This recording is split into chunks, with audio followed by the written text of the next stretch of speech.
Thanks for viewing and welcome back to the channel. If this is your first time, subscribe so you don't miss the latest uploads. Now let's get started. To block Xian's vision, quickly followed by a fatal sword thrust. Having defeated the opposition, Sun Jun and his team successfully completed their special task, but Hyun noticed Sun Jun's hands trembling and inquired about his well-being. He brushed it off as nothing, but Hyun had a nagging suspicion that he was struggling with the aftermath of killing other players or humans. Sun Jun dispatched the Goblin King with ease, completing the 4th floor trials. Their reward was a significant stat increase and the acquisition of an instant acceleration skill. A virtual screen guided them to the lobby and opened individual portals. Opting to lead the way, Sung-hoon went ahead, leaving Hyeon and Sun Jun behind. With a wish for RMC safe return, Hyeon expressed her concern and RMC reassured her, saying he'd done what was necessary. Hyeon sent him a friend request, thanking him for his contribution to their success, and inviting him to meet her at the Silver Guild. Sun Jun was faced with a difficult decision to absorb dead players' souls or not. When he returned to Earth alone, he had discovered this ability earlier but had held back due to the boundary he'd be crossing. He desired strength but not at the expense of killing others. However, he would use this power if circumstances ever demanded it. Sun Jun entered the 5th level lobby, where a digital interface appeared. Sun Jun typed in Hunter and immediately pulled up the leaderboard, searching for his standing. He found himself ranked at 16th. The system informed him that those ranked within the top 50 were deemed pioneers eligible for special benefits on the 8th floor, a privilege called a halo awaited Sun Jun if he managed to maintain his pioneer status until then. Upon absorbing the information, RMC took in the black fog of Xian Jin, the human he defeated in the previous quest, and the Goblin King. The sensation was transcendent, pushing him beyond human limitations. He then purchased a return stone capable of transporting him back to his original location on Earth for 3 days, curious whether his equipment could accompany him back to Earth. Sun Jun activated the return stone, and he was drawn back to his terrestrial home. As he awoke in his bedroom, he took a moment to familiarize himself with his surroundings, assuring that he was truly back on Earth, despite the tiredness that weighed him down and the awful body odor stench that clung to him. He stood up and stepped on some of his tower gear, and an urgent thought struck him. With more members returning to Earth, equipment like his would flood the market, driving down prices. He needed to sell his gear quickly, but the catch was that only those with hunter qualifications could sell such items. This prompted Sun Jun to call his former coach. The coach recognized Sun Jun's voice over the phone and preemptively suggested that if he wanted a refund, he could do it online. However, RMC asked for his coach's assistance in retaking the hunting test. Despite Sun Jun's earlier failed attempt and seeming lack of talent, the coach agreed. Once Sun Jun offered to pay, the agreement was struck and a new test was scheduled after he swiftly showered and dressed. Sun Jun admired his new physique in the mirror, attributing it to his shaking off the distraction of being unable to hail a taxi. He resorted to his newfound skills, sprinting and leaping from building until he arrived at the Hunter Association. Inside this building, he was greeted by his old coach, Mr. Wang. Suddenly, Inspector Kim intervened, informing them that he would be grading Sun Jun's hunter test. Due to Mr. Wang's presence as an observer, Sun Jun was spared the usual interview process, and they were directed to start the test without further delay. RMC nervously awaited the start of his test, but Mr. Wang has secretly conspired with the inspector, who ensures Sun Jun's swift failure by giving the MC a cracked sword to use for this test. With such a reason, he would be sure to fail. It was the challenger who gave Sun Jun the option of adjusting the difficulty level of his test from 1 to 10. As Sun Jun was about to make his option, memories of prior tests flooding back to him, where he had always chosen level 1 but had lost terribly against a goblin owing to his vulnerability. Wang suggested that he choose level 1. Wang was caught off guard when Sun Jun chose level 10 with a brazen defiance. Mr. Wang's stare met Sun Jun's, prompting him to inwardly classify Sun Jun as a madman. Sun Jun's goal was to vanquish the Phoenix, but the Phoenix's mighty roar reduced his movement speed by a quarter, and Wang had already tampered with his weapon, scheming his horrific defeat. Wang desired Sun Jun's demise because of his own insecurities. When Wang initially became a hunter, he was convinced of his supremacy. However, as the skill gap between him and his peers widened, he found himself falling behind. Wang became disillusioned, realizing that innate talent was the true measure of a hunter. He stopped striving, believing humans tend to abandon their pursuits when faced with insurmountable obstacles. He wished for Sun Jun to meet a similar fate. Suddenly, the Phoenix launched an attack on Sun Jun. His weapon, a sword sabotaged by Wang, snapped into two. However, it shouldn't have broken so readily. As he looked at Mr. Wang, the facts of the sabotage became clear to him. Sun Jun unleashed another fiery assault and deftly leapt towards the ceiling. The Phoenix attempted a second attack, but Sun Jun outmaneuvered it and plunged towards the beast and swiftly stabbed it in the eye, then landed gracefully, picked up a broken tile, and hurled it towards the Phoenix's head. His throw was so forceful it cleaved the Phoenix's head in two as flew off and struck the railing near the instructor. With this, the test declared complete and Sun Jun was declared victorious. After the test, Sun Jun obtained an identity card as an official C-rank hunter. The identity card was handed over by an employee of the association's office. While receiving the card, Sun Jun asked would he be able to legally enter the dungeons and sell items with the smiling kind employee said that of course. Meanwhile, Maroom instructor Twang is angry at the office inspector. He was irritated that Sun Jun passed the test. The director refused to take the blame because he had done his best to sabotage Sun Jun's exam. While they were busy arguing, RMC strolled in, boldly declaring that he had obtained his own hunting license without hesitation. Sun Jun entered and stood right in front of Chairman Huang to make small talk. Instructor H. Wayne congratulated Sun Jun on officially becoming a hunter, but Sun Jun did not accept the congratulations. Instead, he brought up Instructor Huang's rank, who only got his C rank. According to Sun Jun, the instructor Twang deserved to be called a failure, not him. Hearing the provocation from Sun Jun, the instructor immediately became furious. He attacks RMC but was dodged by Sun Jun and was hit in the stomach. Next, RMC slapped the instructor. Sweet revenge. As Sun Jun plans to return home, he is stopped and offered a potion by the office inspector. He is promised a hefty income if he agreed to join. RMC, instead of being intrigued, he stated that he was aware of the inspector's manipulation of the exam difficulty. Sun Jun scowled at the director, who appeared scared. Sun Jun stated that he would not bring up the issue, but that he would not deal with someone as untrustworthy as Inspector Kim. Sun Jun walked away, leaving the inspector befuddled and alone in his thoughts. Sun Jun checked the news on his laptop 2 days later and saw that people were already being kidnapped, and rumors spread about those kidnapped sent into the tower. Sun Jun looked up from his laptop and looked at his phone to see the sale of his goods. RMC has used his 3-day pass proactively. Ultimately, the system emerged and said that Sun Jun would return to the Tower of Trials in a minute when he was ultimately drawn back into the Tower Dimension. This time Sun Jun was no longer startled. Instead, he was pleased to feel the sense of being drawn back into this dimension, even if he would be busy once he emerged from the big hole. Sun Jun rose from his bed in the lobby of the 5th floor.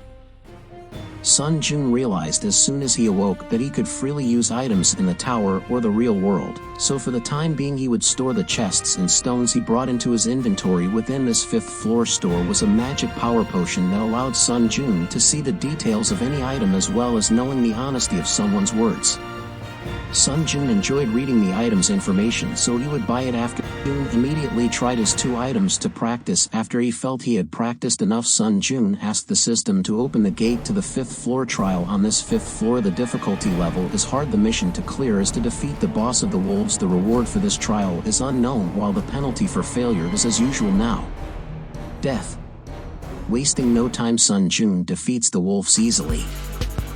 Jun, annoyed, muttered a little because his opponent this time was so weak until 5 enormous white-bodied wolves emerged in front of Sun Jun. The wolf growled and sent off a terrible-looking killing aura instead of being afraid of being encircled by that pack of large wolves. Sun Jun smiled gleefully, thinking here is the challenge from the Tower of Trials that he has been waiting for. A bunch of fierce wolves quickly charged towards RMC, who ran towards them. With full of adrenaline and chest pumped out, Sun Jun felt himself getting excited as he slashed his opponent with the sword. Sun Jun continued to slash at dozens of ferocious wolves without hesitation until he finally reached 100 in his hunter dagger skill. As a result of this, the rank of the fast recovery skill rose to rank D. Sun Jun was pleased that his talent had improved. Now he desired to learn a new sword technique. At that moment, another wolf charged at Sun Jun, who instantly blocked with his sword. After a few moments of slicing here and there were no wolves left surrounding Sun Jun, so this young guy absorbed the souls of the enormous wolves to improve his skills. Sun Jun thought that by doing so, he would soon obtain another special trial. Sun Jun then headed toward the boss wolf's lair, but strangely, along the passageway, he observed the bodies of giant wolves dispersing.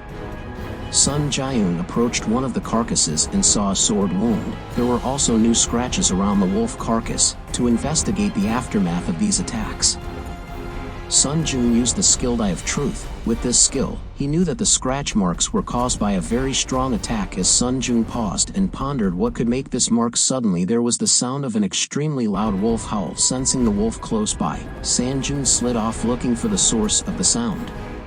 The moment he got close, Sun Jun could feel the presence of another stronger wolf, but strangely the wolf boss had been indicated by the Siadam to have died. The system is still trying to figure things out while RMC waits. He was taken aback when he saw the big dead carcass of a werewolf in front of him. Just as the analysis was completed, a large male figure clad in massive iron armor emerged. It was an intruder recognized by the system. Sun Jun's main mission has changed from killing the boss wolf to eliminate this interdimensional intruder. Sun Jun was taken aback when he saw the message on the system that this Tower of the Trial also exists in other dimensions. As Sun Jun was taking in what had transpired, the Iron Warrior figure aimed at Sun Jun with his sword instead, implying that he boldly wished to duel with Sun Jun, as usual, rather than being terrified. Sun Jun had not expected to be in a scenario where other challengers were attempting to take his goal right now, but Sun Jun was relieved since the notification message in the system did not state that he had failed the task. Sun Jun was clearly dumbfounded when the mysterious man reversed his words and said, "Back got you." Sun Jun tried to fend off the opponent's attack with a shield that he had purchased at a great price, but eventually the shield was not strong enough to withstand the opponent's attack and split. Sun Jun was flung so far that he smacked the cave wall. RMC left arm was shattered, and the damage appears to be pretty serious. When the opponent was speaking about class invading, the curious Sun Jun intervened and inquired what class invading meant. Sun Jun looked completely down because this had happened to him, and seeing Sun Jun in such agony, the mysterious man finally decided to explain to Sun Jun what an invading class was. So starting on the 8th floor, there is a system expansion called Class Invading, and participants can buy tickets to interrupt other people's trials, which is why this mysterious charge had happened. Sun Jun asked why the mysterious man had called this dimension a barbarian dimension, as if he came from another world, and the man in the armor replied that it was Sun Jun tried using the skill Eye of Truth to see if the man was lying. Apparently the mysterious figure in the armor wasn't lying.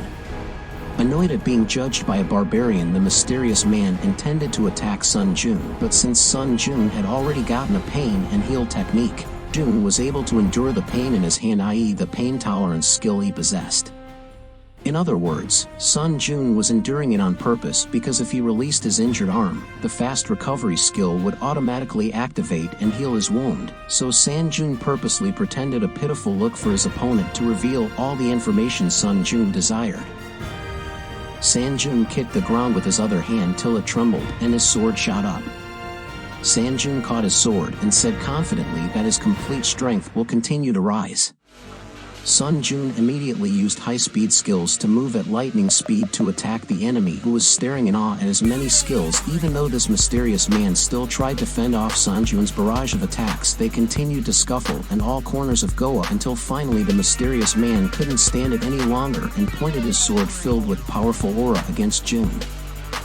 Luckily Sun Jun managed to dodge in time. The sword stuck into a large rock and split it with one slash. Sun Jun realized that it would be very dangerous if he was hit by such a high-ranking aura, but knowing that his stats were higher, Sun Jun was confident he could dodge. The problem now was that impenetrable armor Sun Jun was having difficulty breaking the armor with his Presa powers, but he refused to give up, and proceeded to strike the unknown guy in armor from behind from all directions till the strange man was zapped by a very powerful electric current and violently shook. The mysterious guy even vomited blood from under his armor. Obviously it was a special effect from Sun Jun's sword that would immobilize his opponent with a strong enough attack. Sun Jun smiled joyfully because the skill he had been waiting for had finally appeared. After taking a severe hit from Sun Jun's sword skill, the strange man in his armor fell to the ground, powerless, with blood oozing from his armor mask. Sun Jun looked down his nose at his adversary, who was still complaining. According to the man behind the mask, he should have won. Under normal circumstances, he asked Sun Jun how an opponent from the 5th floor could have so many skills. Sun Jun responded that it was the thoughtless individual who solely believed in high-level armor and skills without considering strategy. Sun Jun then raised his blade to end the fight, but the unknown one was attempting to buy time by making an offer to Sun Jun an ample supply of information RMC desired, but it was refused. So the young man raised his sword without hesitation, slashed the opponent's neck off.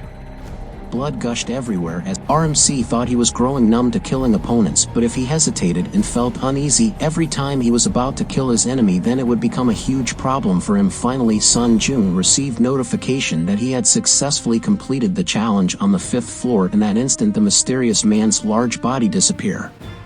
Sun Jun absorbs the enemy's soul until it finally disabled. After absorbing his opponent, RMC proficiency has grown by 15%. Sun Jun was relieved that he had absorbed his opponent's soul in time, but this young man was surprised because the prize notification didn't appear for a while until finally a system notification said that the previously prepared prize did not match the trial challenge that Sun Jun had just won, so all rewards would be changed. Sun Jun was taken aback when he received his rank prize, as well as a big number of completion points and bonus points. Sun Jun realized that the rank prize had been increased because of the change in trial difficulty. This demonstrated how powerful the challenger was. Sun Jun was overjoyed to have received a rank reward. Sun Jun then re-entered the 6th floor lobby as usual, and all injuries and abnormalities vanished as Sun Jun's name appeared on the hunter rank order list. Sun Jun removed his clothes and checked his inventory as soon as he entered the lobby. Sun Jun stored the clothes and weapons and sat at the lobby's edge, believing there had to be more information about dimensional invasions. RMC could not relax his guard and wanted to save his question voucher until the 8th floor, when the system popped up and asked Sun Jun to ask a question because an administrator was present to answer. Sun Jun asked about the floor invasion and whether he could be notified in person if there was an invasion. Sun Jun sent a message and received a response quickly. Sun Jun was surprised that the response came so quickly. Then he read that floor invasion was a system where challengers could invade other challengers' trials within the first 10 classes, and that the system can only be used after reaching the 8th floor, so it can't be used now. Sun Jun wanted to learn more about the climbing breaker but was refused access, so he closed the hologram screen in dismay. Sun Jun went on to extract things from inventory. Apparently, he took the chest objects and stones he purchased from Earth, and this young man utilized the chest to mend his damaged shield. Sun Jun was pleased with the crate's performance, so he used the cleaning stone, which managed to make his body glisten, indicating that the stone is indeed capable of cleaning the user's body. With this, RMC was very satisfied with the stone, despite the fact that it was quite expensive, because the time for the 6th floor trial was still quite long. Sun Jun decided to check the trial champion ranks and the community discussion. While checking the trial champion rankings, Sun Jun was taken aback by how quickly his name had jumped from 16th to 3rd place. Sun Jun thought he was getting closer to reaping the benefits of the continuous pioneer in the near future. Sun Jun went to the community page to see what was new from the other hunters' talks. Sun Jun was startled that they were talking about the assassination achievement. It seemed as if they didn't want to kill or rob anyone.